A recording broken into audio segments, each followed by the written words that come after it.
जी नमस्कार, मैं चितरंजन कुमार और आप देख रहे हैं सिटी न्यूज़। देखिए, बिहार इन दिनों चुनावी मोड़ में है। निर्वाचन आयोग के द्वारा बस चुनाव की घोषणा बाकी है, लेकिन निर्वाचन आयोग जो है वह पूरी तरह से चुनावी मोड़ में आ गया है और इसकी तैयारी जो है वह अब ज़ोर शोर से चल रहा है। भाई, इसी क्रम में निर्वाचन आयोग के द्वारा एक जानकारी दी गई, जिसमें बताया गया कि मतदाता का पुनरीक्षण कराया जाएगा। मतदाता पुनरीक्षण को लेकर के जिला प्रशासन औरंगाबाद भी इस पर काफ़ी काम कर रही है और आम जन में सूचना फैलाने को लेकर, आम जन में इसकी जो सूचना है वह फैलाने को लेकर औरंगाबाद के जिला पदाधिकारी ने समाहरणालय के सभा कक्ष में एक प्रेस वार्ता का आयोजन कर मतदाता पुनरीक्षण और निर्वाचन को लेकर के मुख्य जानकारी दे रहे हैं। आइए, क्या कुछ औरंगाबाद के जिला पदाधिकारी श्रीकांत शास्त्री प्रेस वार्ता में बता रहे हैं वह आपको सुनाते हैं। चुनाव आयोग के द्वारा बिहार में कराया जा रहा है। यह कार्य 25 जुलाई से शुरू होगा और 27 जून तक चलेगा। फर्स्ट फेज में हमारा इसका पर्पस है कि जो हमारा इलेक्टोरल रोल है इसको प्यूरिफाई करना। अभी तक हम लोग स्पेशल सब रिवीजन करते थे, विशेष संक्षिप्त पुनरीक्षण करते थे। ये हमारा है स्पेशल इंटेंसिव रिवीजन, मतलब गहनता से कार्य करना है।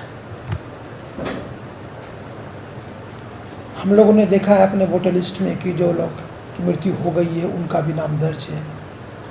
कुछ न कुछ कमियां रही हैं और समय समय पर चुनाव आयोग के द्वारा ये कार्य कराया जाता है। बिहार में पिछली बार 2003 में यह कार्य हुआ था, इसलिए 2003 का जो हमारा इलेक्टोरल रोल है वो हमारा बेस का काम करेगा। अभी भी हम लोगों ने कुछ दिन पहले ही अपने इलेक्टोरल रोल को रिवाइज किया है, तो इसमें हम लोगों का स्टेप होगा कि अभी जो हमारे पास इलेक्टोरल रोल है वो हम लोग अपने सभी बीएलओ को उपलब्ध कराएंगे। इसमें कई तरह की खामियां हम लोगों ने भी देखी है, आप लोगों ने भी देखी है कि एक परिवार का व्यक्ति है, उसका बूथ एक होना चाहिए और सीरियल नंबर भी एक साथ होना चाहिए। हम लोग पाते हैं कि पति का अगर एक बूथ पर तो पत्नी का दूसरे बूथ पर है। इस तरह की विसंगतियाँ पाई गई हैं, तो इन सभी बिंदुओं के मद्देनज़र इलेक्शन कमीशन ऑफ इंडिया का एक कार्यक्रम तय हुआ है कि हम लोग इस वोटर लिस्ट को, इलेक्टोरल रोल को फिर से रिवाइज कर लें, गहनता से इस पर विचार करते हुए, इसको अच्छे से देखते हुए हम लोग फिर से इसको तैयार करें। यह कार्य बिहार से शुरू हुआ, चूँकि बिहार में विधानसभा का चुनाव है जो कि अक्टूबर-नवंबर में संभावित है, इसलिए बिहार से यह अपेक्षा की गई है कि बिहार एक कार्य को अच्छे से करेगा। और इलेक्शन कमीशन ऑफ इंडिया के प्रतिनिधि भी आए थे, हम लोगों की मीटिंग भी हुई है। सभी डीएम्स को प्रशिक्षित किया गया है। हमारे जो ईआरओ जो होते हैं उनको भी प्रशिक्षण कल दिया गया है और आज सभी बीएलओज को पूरे जिला में हम लोग प्रशिक्षित कर रहे हैं। आज अभी मैं भी नबीनगर में शामिल हुआ। तो पर्पस क्या है ये मैंने आपको भी बताया है। इसमें है क्या कि हमारा जो इलेक्टोरल रोल है उसी के साथ में इलेक्शन कमीशन ऑफ इंडिया ने उसी के अनुसार एनमरेशन फॉर्म जनरेट किया है। हम लोग उसको डाउनलोड कर लेते हैं। उसमें पहले से कई चीज़ें भरी होती हैं, जो data election commission of India के पास में है वो पहले से उसमें प्रिंटेड है। उसको हम लोग डाउनलोड करके प्रिंट आउट निकाल करके हम अपने बीएलओ को देंगे। अब बीएलओ घर घर जाकर, हाउस टू हाउस, घर घर जाकर ये एनमरेशन फॉर्म प्रत्येक व्यक्ति को उपलब्ध करा देगा। हम लोगों ने उनको एक स्टिकर भी दिया है, उनके पास बीएलओ के पास में किट भी रहेगा। इसमें उनके पास स्टेशनरी जो आवश्यक चीज़ें हैं वो उनके पास रहेगी। आईडी कार्ड रहेगा उनके पास में, बीएलओ कैप रहेगा उनके पास में, ताकि आइडेंटिफिकेशन में किसी को दिक्कत नहीं हो और किसी को भी पेपर देने में, उनको सबमिट करने में कोई परेशानी नहीं है।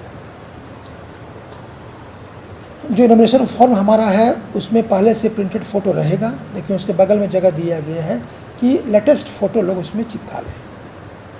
चूँकि अब देखते हो कि वोटर आईडी कार्ड का यूज़ कई क्षेत्रों में होता है। अगर हम एयरपोर्ट पर जाते हैं तो वह हमारे लिए आईडी का भी काम करता है।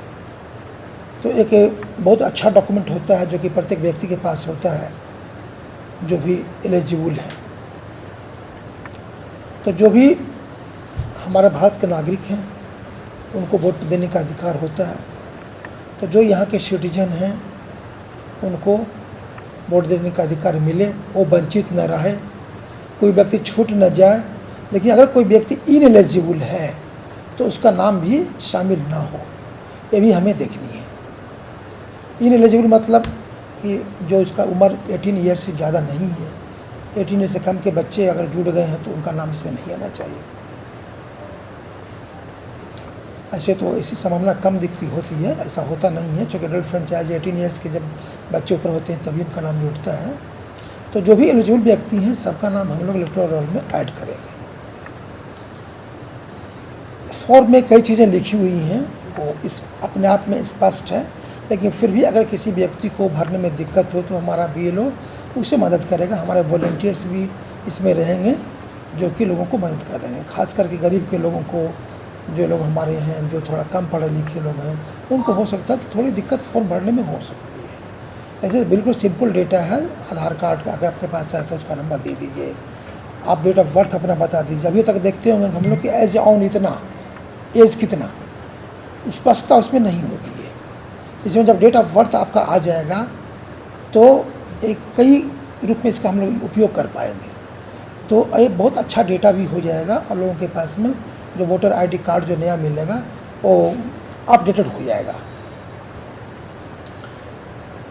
तो सबसे पहले BLO हमारा इन्फॉर्मेशन फॉर्म घर घर जा कर के दे देगा, स्टिकर चिपका देगा, उस पर उनका मोबाइल नंबर भी लिखा हुआ रहेगा और विजिट की तारीख भी उसमें लिखी रहेगी। उनको है कि 3 डेट पर आपको जाना है, 3 बार आपको जाना है। अगर कोई व्यक्ति नहीं मिलता है तो 3 बार जब विजिट कर लेंगे तो माना जाएगा कि हमारे BLO ने काम अच्छे ढंग से किया है।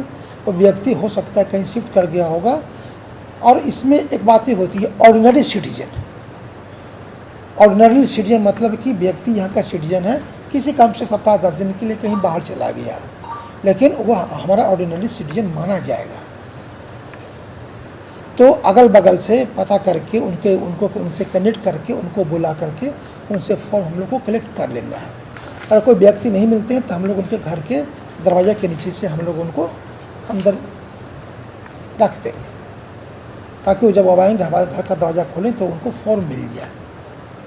एक बार जब हमारा BLO सब फॉर्म डिस्ट्रीब्यूट कर देगा उसके बाद फिर वो कलेक्ट करेगा। वो कलेक्शन में है, जैसे मैंने बताया कि आपको बताना पड़ेगा, साक्ष्य देना पड़ेगा।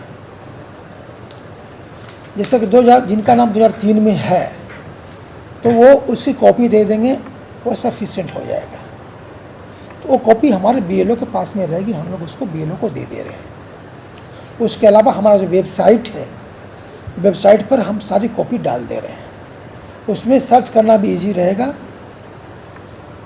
हमारे वेबसाइट पर जाएंगे, ब्लॉक जाएंगे, ब्लॉक के बाद पंचायत जाएंगे, पंचायत के बाद बूथ जाएंगे, तो उनको वहाँ से कॉपी मिल जाएगी। हाँ, 2003 में जो बूथ हमारा होगा वो हो सकता है कि आज के समय में बूथ की संख्या चूँकि बढ़ गई है तो आज जो 2 बूथ है उसमें हो सकता है कि एक ही बूथ रहा होगा।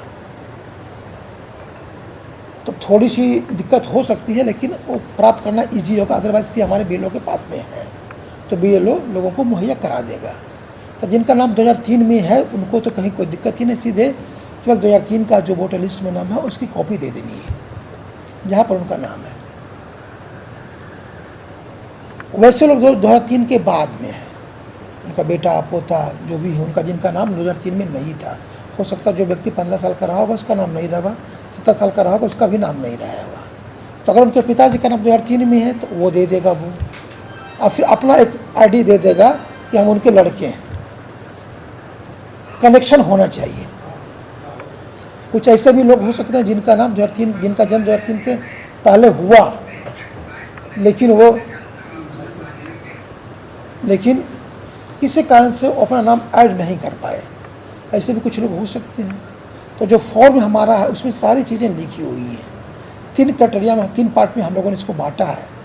बिफोर 1987, 1955 टू 1987, 1987 टू 2003, 2004 और फिर 2004 के बाद वाला। किसको लिए कौन से पेपर देने की आवश्यकता है वो इसमें फॉर्म में सब कुछ लिखा हुआ है। तो आपके माध्यम से मैं लोगों को बताना चाहता हूँ कि कार्य चूँकि शुरू हो गया है तो लोग अपने पास फ़ोटो रख लें और जो साक्ष्य उनके पास है वो साक्ष्य रखें। जितना पुराना साक्ष्य उतना बढ़िया दावा, उतना बढ़िया मजबूती रहेगी उनके लिए और उतना कम परेशानी होनी है। सभी के पास साक्ष्य तो होता ही है। कोई व्यक्ति के पास जाति प्रमाण पत्र है, तो किसी के पास खतियानी ज़मीन है। जिनके पास खतियानी ज़मीन है वो अपना खतियान का कॉपी लगा देंगे, दादा परदादा का हो सकता है, फिर वंशावली लगा देंगे तो उनको कनेक्ट करना आसान हो जाएगा। जो बच्चा 10th पास किया है, 10th का सर्टिफिकेट उसके पास में है, शैक्षणिक प्रमाण पत्र है, गवर्नमेंट सर्विस करते हैं उनके पास ID कार्ड होता है, ये सारी चीज़ें सबके पास उपलब्ध होती हैं। तो इसमें है कि जो भी व्यक्ति एलिजिबल है हम लोग का प्रयास होगा किसी का नाम छूटे नहीं।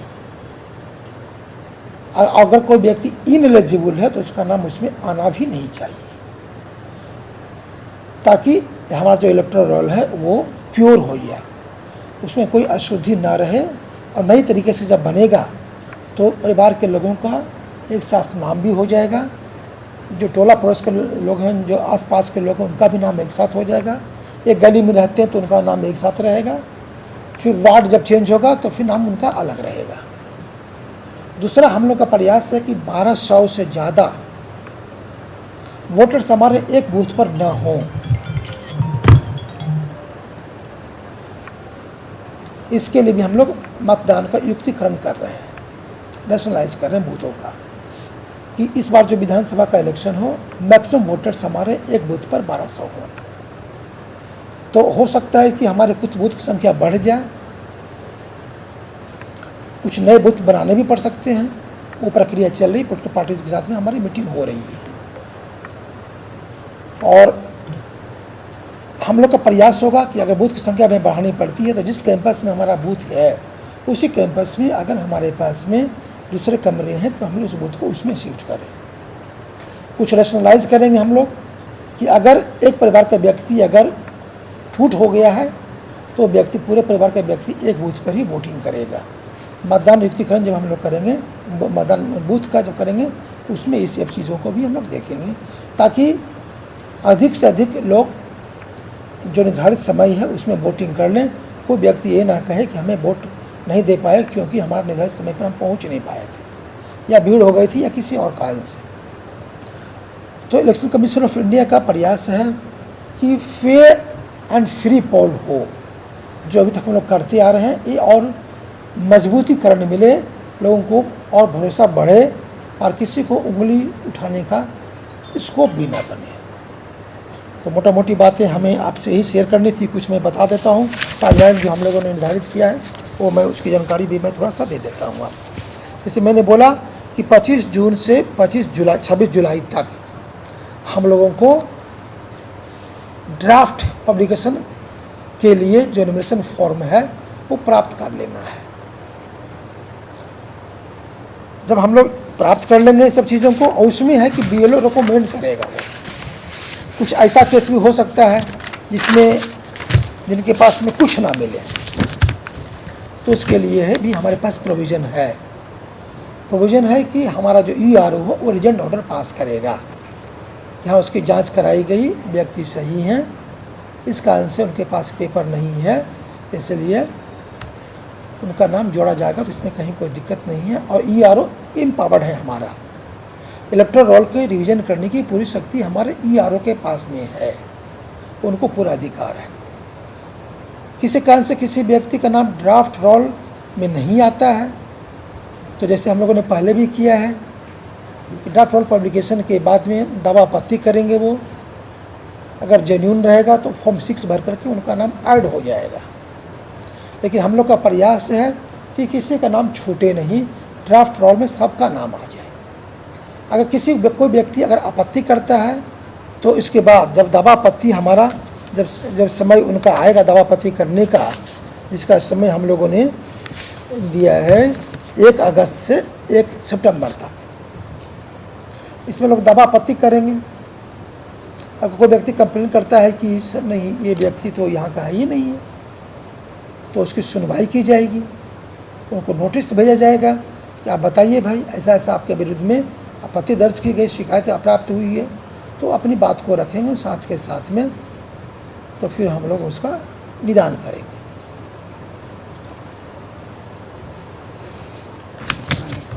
उसके बाद हम लोग फाइनल पब्लिकेशन कर देंगे 30 सितंबर को। 30 सितंबर को जब फाइनल पब्लिकेशन जब हमारा हो जाएगा तो ये हमारा प्यूरिफाइड इलेक्टोरल रोल तैयार हो जाएगा। इसमें फिर हम लोग उस समय कोई एडिशन डिलीशन करने की आवश्यकता हमें नहीं पड़ेगी। हाँ, वैसे व्यक्ति जो बच्चा 1 अक्टूबर को 18 साल का हो रहा है, हम लोग उसका भी नाम इसमें दर्ज कर रहे हैं, ताकि 1 अक्टूबर को जैसे ही हो वो भी वोटिंग देने के लिए एम्पावर्ड हो जाए। और इसी आधार पर फिर हमारा जो इलेक्शन की प्रक्रिया है आगे प्रारंभ होगी। बाकी जो नियमानुसार जो होता है कि अगर 10 दिन का मार्जिन होता है तो हम लोग उनका नाम ऐड करते हैं। नॉमिनेशन के 10 दिन के पहले तक जो प्रक्रिया जो होती है वो सब काम हम लोग करते हैं। जो प्रक्रिया बाकी जो नॉर्मल प्रक्रिया वो चलती रहेगी। लेकिन अभी जो हमारे पास टास्क है वही टास्क है कि हम लोग अपने इलेक्टोरल रोल को प्यूरिफाई कर लें। उसका तरीका ये होगा, तो आप लोगों के माध्यम से ये बात सभी लोगों को तक पहुँचे ताकि वो लोग अपना साक्ष्य की व्यवस्था कर लें और फ़ोटो की व्यवस्था कर लें। और इलेक्शन कमीशन ऐसे ये भी प्रयास कर रहा है, हो सकता है कि जल्दी 1 से 2 दिन में वो हो जाए कि अगर किसी व्यक्ति के पास में फ़ोटो नहीं है तो हमारा जो BLO है अपने मोबाइल से ही फ़ोटो क्लिक करके उनका फ़ोटो अपलोड कर दे। इसका भी प्रयास किया जा रहा है। हो सकता है सॉफ्टवेयर जल्दी ही वो हो जाए तो सुविधा और हमारी बढ़ जाएगी।